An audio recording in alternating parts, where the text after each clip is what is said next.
Texas Governor Greg Abbott circumventing the Biden administration to secure the southern border by building the wall anyway. Abbott posted this video on Twitter of the wall being built.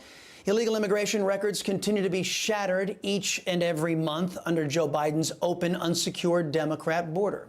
My next guest is bringing a guest with him to the State of the Union tonight, hoping for answers on border security. Let's bring in Oklahoma Senator and member of the Senate Homeland Security Committee, James Lankford. Senator, it's a pleasure to have you here, sir. I know you're bringing the president of the Border Patrol Agents Union, Brandon Judd. He's a good guy.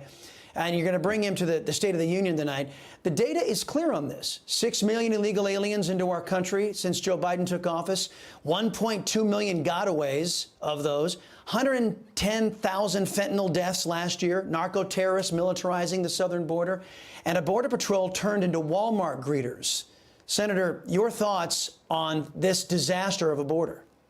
Yeah, I wish you were wrong on any of those statistics. I actually say that our Border Patrol are turning into hotel check-in staff rather than Walmart greeters, but it's the same effect on it because, again, they're being told just to be able to wave people in and expedite it as fast as possible coming across the border. Last time I was at the border a couple of weeks ago, I literally watched Border Patrol on mounted patrol arrest 2 individuals that were running across the border, found out they're not faster than a horse, amazingly.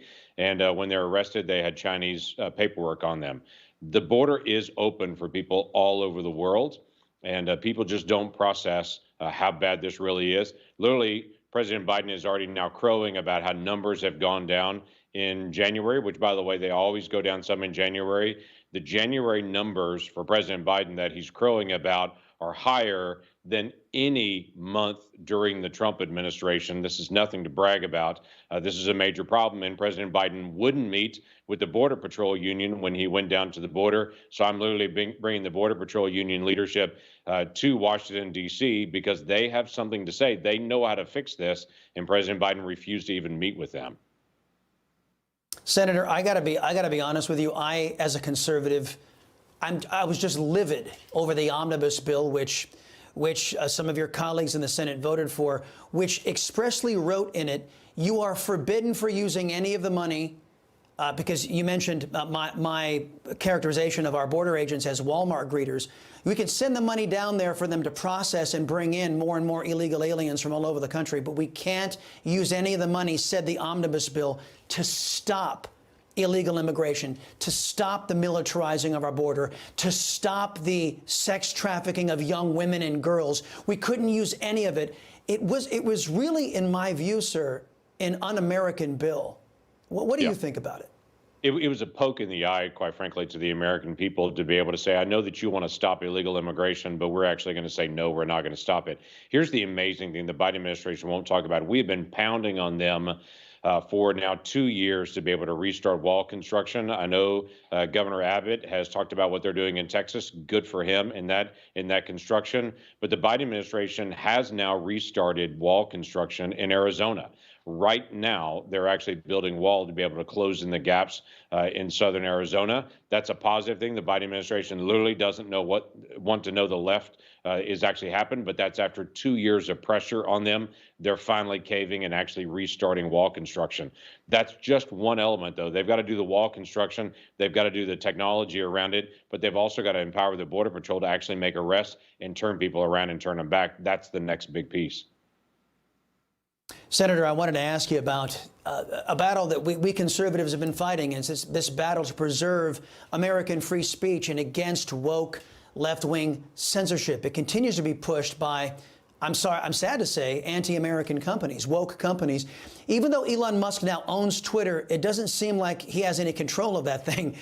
Your colleague, Montana Senator Steve Daines, had his account temporarily suspended. Now, Mr. Daines, his job is to elect Republicans, so naturally it gets suspended.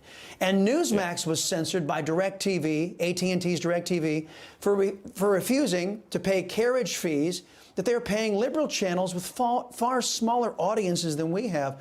My position is that these companies, any company, should be able to discriminate based on political views as long as they don't get taxpayer money. Senator, can you commit to stopping taxpayer money either from the federal government or in your state from flowing into companies like AT&T, and unless and until they drop their ideological bigotry?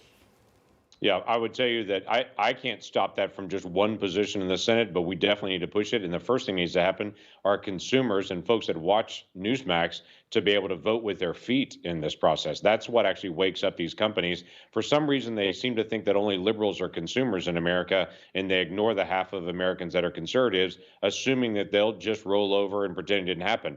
That was Disney's issue for a long time until conservatives woke up and said, Disney does not match my values. I'm not going to go to Disney. I'm not going to pay for Disney Plus. I'm not going to engage with this. And when conservatives speak out to other companies like AT&T and others, that will make a huge difference. And they'll wake up and realize conservatives also have dollars that they're spending, and we can use our dollars to be able to walk in different directions on that. That's what needs to occur. Now, states like my state are actually looking to say our state pension funds are not going to go into woke companies, are not going to go into institutions with the ESG like BlackRock and others that are actually pushing this nonsense. So my state is actually engaging that on the state level in pension funds. Other states need to be able to look at that same issue as well and to be able to speak with our dollars. As is my home state of Texas, I am very proud to say. Senator James Lankford, sir, it has been a pleasure meeting you and having you on the show for the first time. Look, we're just plumb out of time, but I would love to talk to you about the ongoing threat of communist China and how the current administration seems to be opening us up to that threat. Hope you can come back, sir. Thank you for being here. Yeah, I look forward to that, and we got to address Biden hesitating when he should act on that balloon. So we're glad to come back and visit.